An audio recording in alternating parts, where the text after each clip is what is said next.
O Evangelho segundo Lucas. É um dos relatos mais antigos da vida de Jesus e, na verdade, é a primeira parte de uma coleção de 2 volumes, Lucas e Atos. Se você comparar as linhas de abertura de ambos os livros, fica claro que eles provêm do mesmo autor. E há indícios internos no livro de Atos, assim como uma tradição antiga que identificam o autor como sendo Lucas, o companheiro de viagem e colaborador do apóstolo Paulo, que também sabemos que era médico. Lucas começa o seu trabalho com um prefácio explicando como e por que ele escreveu esse livro.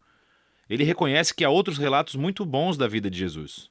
Mas ele queria voltar às tradições de testemunhas oculares do maior número possível de discípulos, a fim de produzir o que ele chamou de um relato sobre todas as coisas que foram cumpridas entre nós. Essa palavra, cumpridas, nos mostra por que Lucas escreveu esse relato. Para ele, a história de Jesus não é apenas uma história antiga. Ele quer mostrar como essa história é o cumprimento da longa história de aliança entre Deus e Israel. E, além disso, a história de aliança entre Deus e o mundo inteiro. O conceito do livro é bastante claro. Há uma longa introdução que funciona como base para as histórias de João Batista e de Jesus. E nos capítulos 3 a 9, Lucas pinta um retrato robusto de Jesus e a sua missão na região natal da Galileia. Depois disso, uma grande parte do livro descreve a longa jornada de Jesus até Jerusalém. O que leva ao clímax da história, que é a última semana de Jesus em Jerusalém, levando a sua morte e ressurreição, e que então nos leva até o livro de Atos. Neste vídeo, vamos nos concentrar apenas na primeira parte do Evangelho de Lucas. A introdução é longa e conta as histórias em paralelo do nascimento de João Batista e Jesus. Há um casal idoso de sacerdotes, Zacarias e Isabel, uma jovem solteira, Maria e José. Ambos recebem uma improvável promessa divina de que terão um filho. E ambas as promessas são cumpridas quando João e Jesus nascem. E ambos os pais cantam poemas de celebração. Essas canções de poesia ecoam textos do Antigo Testamento, salmos e profetas, mostrando como essas crianças cumprirão as promessas antigas de Deus. Mas esses poemas também descrevem o papel de cada criança na história que irá se desenvolver. João é o mensageiro profético que foi prometido na Torá e nos profetas, aquele que irá preparar Israel para se encontrar com o seu Deus. E Jesus, ele é o rei messiânico prometido a Davi, que irá trazer o reino de Deus sobre Israel e a bênção de Deus para as nações, exatamente como ele prometeu a Abraão. Depois disso, Maria leva Jesus ao templo de Jerusalém para a sua dedicação. E 2 profetas idosos, Ana e Simeão, veem Jesus e reconhecem quem ele é. E Simeão canta a sua própria canção, um poema inspirado pelo profeta Isaías.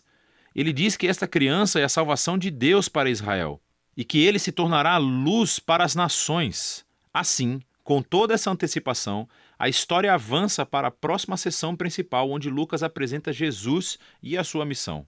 Ele prepara a história com o movimento de renovação de João no Rio Jordão, onde ele clama por um novo reino de Israel, arrependido e comprometido com uma nova vida através do batismo. Ele está se preparando para a chegada do reino de Deus. E então Jesus aparece como o líder desse novo Israel e ele é marcado pelo Espírito e pela voz de Deus que vem do céu. Ele é o Filho amado de Deus. Depois disso, Lucas segue com a genealogia e traça as origens de Jesus, primeiro até Davi, depois até Abraão e, por fim, até o início da história de Adão, no livro de Gênesis. Lucas afirma aqui que Jesus é o rei messiânico de Israel que trará a bênção de Deus não apenas a Israel, a família de Abraão. Ele veio para todos os filhos de Adão, para toda a humanidade. Depois disso, Lucas estrategicamente relata a história de Jesus seguindo rumo à sua cidade natal, Nazaré, onde ele inicia a sua missão pública. Em uma reunião na sinagoga, Jesus se levanta e lê do livro de Isaías dizendo: "O Espírito do Senhor está sobre mim, para pregar boas novas aos pobres e liberdade para os prisioneiros, nova visão para os cegos e libertação aos oprimidos." Agora, assim como os outros evangelhos afirmam, esse Jesus apresentado é o rei messiânico que traz as boas novas do reino de Deus. Mas o que Lucas destaca de uma maneira única são as implicações sociais da missão de Jesus. Então ele traz liberdade, cuja palavra grega é aphesis. Literalmente significa libertação e se refere à antiga prática judaica do ano do jubileu, descrita em Levítico 25. É quando todos os escravos israelitas foram libertados, quando as dívidas das pessoas foram canceladas, quando a terra vendida foi devolvida às famílias. É tudo uma reencenação simbólica da justiça e da misericórdia libertadora de Deus. E então Jesus diz que esta boa nova de libertação é especificamente para os pobres.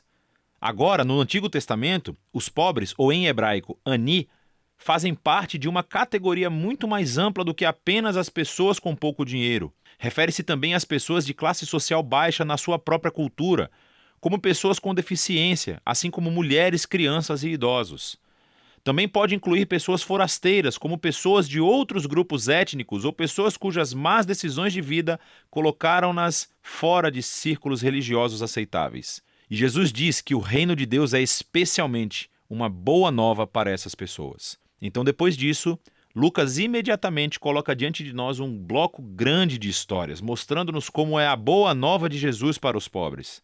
Ela envolve a cura de uma mulher doente acamada, ou de um homem que tem uma doença de pele, ou alguém que esteja paralisado. Há histórias aqui também sobre Jesus acolhendo na sua comunidade um cobrador de impostos, Levi, que não é financeiramente pobre, mas um forasteiro social. Há uma história sobre Jesus perdoando uma prostituta. Lucas nos mostra como o reino de Jesus trouxe restauração e inversão das circunstâncias de uma vida inteira. Ele aumenta o círculo de pessoas que são convidadas a descobrir o poder de cura do reino de Deus. E como a missão de Jesus atrai muitos seguidores, ele faz algo ainda mais provocativo. Ele forma essas pessoas em um novo Israel, nomeando sobre eles os 12 discípulos como líderes correspondentes às 12 tribos de Israel. E então Jesus ensina seu manifesto de um reino invertido, ou como Lucas o chama, o sermão dado na planície. Ele diz que o amor de Deus pelo forasteiro e pelo pobre significa que o seu reino traz uma inversão em todos os nossos sistemas de valores. Ele está aqui para formar um novo povo alternativo de Deus que responderá ao convite de Jesus praticando uma generosidade radical de serviço aos pobres. Pessoas que vão liderar através do serviço de uma vida de paz e perdão. Pessoas que têm uma devoção sincera, profunda, mas que rejeitam a hipocrisia religiosa. A visão radical de Jesus reivindica a autoridade divina.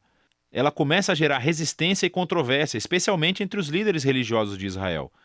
A maneira como ele alcança as pessoas questionáveis é uma ameaça às tradições religiosas e ao senso de estabilidade social. E então eles começam a acusar Jesus de blasfêmia contra Deus, de ser um bêbado e de se misturar com os pecadores. E assim essa ascensão culmina em uma nova revelação da missão de Jesus aos seus discípulos. Ele diz que sim, ele é o rei messiânico e que ele afirmará seu reinado sobre Israel, morrendo em Jerusalém, tornando-se o rei servo sofredor de Isaías 53, que morre pelos pecados de Israel. E então essa ideia chocante é explorada na próxima história, quando Jesus sobe a uma montanha com 3 de seus discípulos e de repente é transformado diante deles.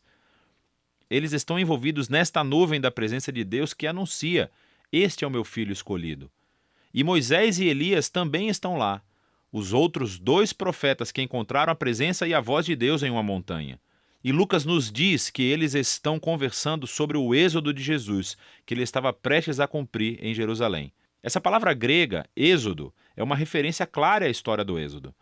Lucas retrata Jesus aqui como um novo Moisés, que levará seu recém-formado Israel à liberdade e à libertação da tirania do pecado e do mal em todas as suas formas, pessoal, espiritual e social. E isso nos leva para a segunda metade do livro. Mas, por enquanto, essa é a primeira metade do Evangelho de Lucas.